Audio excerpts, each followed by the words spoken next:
بسم اللہ الرحمن الرحیم۔ اعمال حسنہ کے فضائل پر گفتگو کا سلسلہ جاری ہے اور الحمدللہ اب تک 32 نیک اعمال کے فضائل کا تذکرہ ہو چکا ہے۔ آج اس سلسلے کا 33واں دن ہے اور آج کا عنوان ہے ذکر الہی کی فضیلت۔ ذکر الہی کے فضائل پر بے شمار احادیث وارد ہوئی ہیں، ان میں سے ایک حدیث ملاحظہ فرمائیں۔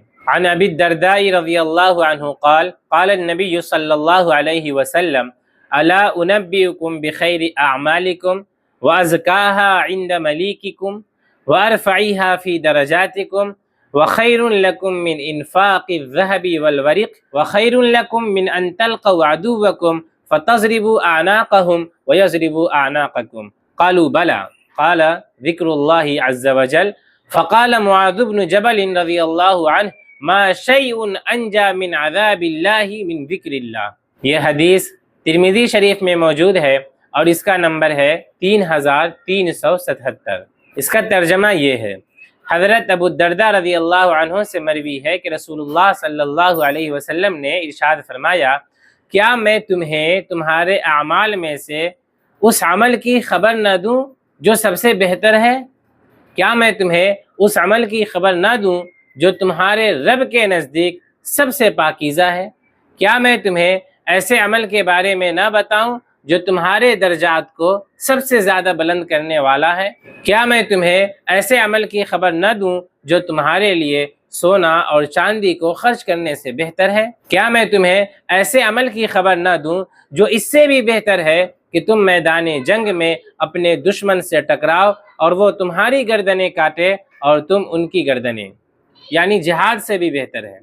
صحابہ کرام نے کہا کہ اے اللہ کے رسول، آپ اس عمل کے بارے میں ہمیں ضرور بتائیے۔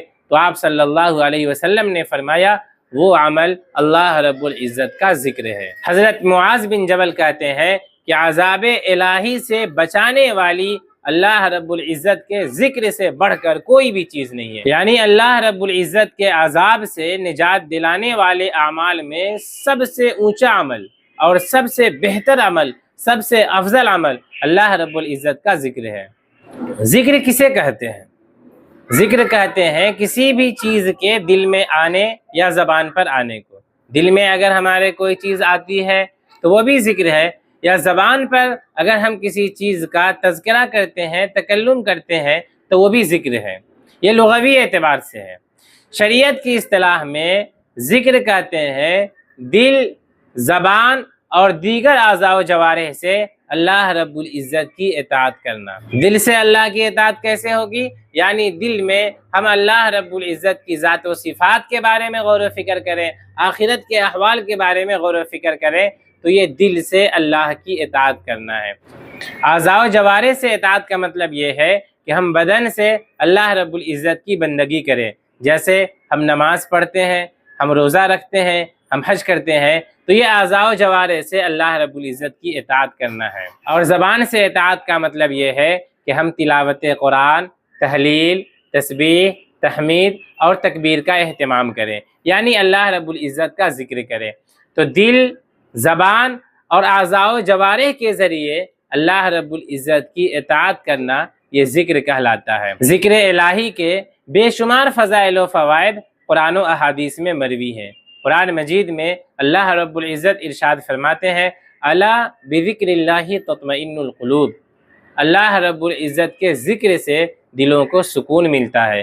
تو اگر آپ کو سکون چاہیے تو اللہ رب العزت کا ذکر کریں۔ دوسری جگہ ہے فاذکرونی اذکرکم واشکروا لی ولا تکفرون، تم مجھے یاد کرو میں تمہیں یاد کروں گا۔ تو اللہ رب العزت اس بندے کا تذکرہ کرتے ہیں، اس بندے کو یاد کرتے ہیں جو اللہ رب العزت کا ذکر کرتا ہے۔ پھر وہ بندہ اگر تنہائی میں اللہ کو یاد کرتا ہے تو اللہ رب العزت بھی تنہائی میں اسے یاد کرتے ہیں، اور اگر وہ بندہ مجمع عام میں کسی مجلس میں اللہ رب العزت کا ذکر کرتا ہے تو اللہ رب العزت فرشتوں کی مجلس میں اس بندے کا ذکر کرتے ہیں۔ اسی طرح ذکر کا ایک بڑا فائدہ یہ ہے کہ جو آدمی ذکر کرتا ہے وہ اللہ رب العزت کا محبوب بن جاتا ہے، اور قیامت کے دن اسے عرش الہی کے سائے میں جگہ ملے گی۔ حدیث پاک میں آتا ہے 7 آدمی ایسے ہیں جن کو اللہ رب العزت قیامت کے دن اپنے سائے میں جگہ دیں گے، جس دن اللہ کے سائے کے علاوہ کوئی سایہ نہ ہوگا۔ ان میں سے ایک انصاف پرور بادشاہ ہے، دوسرا وہ نوجوان ہے جو اپنے رب کی عبادت کرتے ہوئے پروان چڑھتا ہے، تیسرا وہ آدمی ہے جس کا دل مسجد میں لگا ہوا ہو، اور چوتھا وہ لوگ ہیں جو اللہ رب العزت کی عظمت کی خاطر ایک دوسرے سے محبت کرتے ہیں، اور پانچواں وہ آدمی ہے جس کو حسن و جمال اور منصب والی عورت گناہ کی دعوت دے لیکن وہ گناہ سے باز رہے اور اللہ رب العزت کے خوف سے گناہ کے قریب بھی نہ جائے۔ چھٹا وہ آدمی ہے جو اس طرح صدقہ کرے کہ اس کے بائیں ہاتھ کو بھی نہ معلوم ہو سکے کہ اس نے دائیں ہاتھ سے کیا خرچ کیا ہے، اور ساتواں وہ آدمی ہے جو اللہ رب العزت کو تنہائی میں یاد کرے اور اس کی آنکھوں سے آنسو جاری ہو جائے۔ تو اگر ہم بھی قیامت کے دن عرش الہی کے سائے میں جگہ پانا چاہتے ہیں تو ہمیں ذکر الہی کا اہتمام کرنا چاہیے۔ سب سے بہترین ذکر لا الہ الا اللہ ہے، حدیث پاک میں آتا ہے افضل الذکر لا الہ الا اللہ۔ تو ہمیں چلتے پھرتے کثرت سے لا الہ الا اللہ محمد الرسول اللہ پڑھنے کا اہتمام کرنا چاہیے۔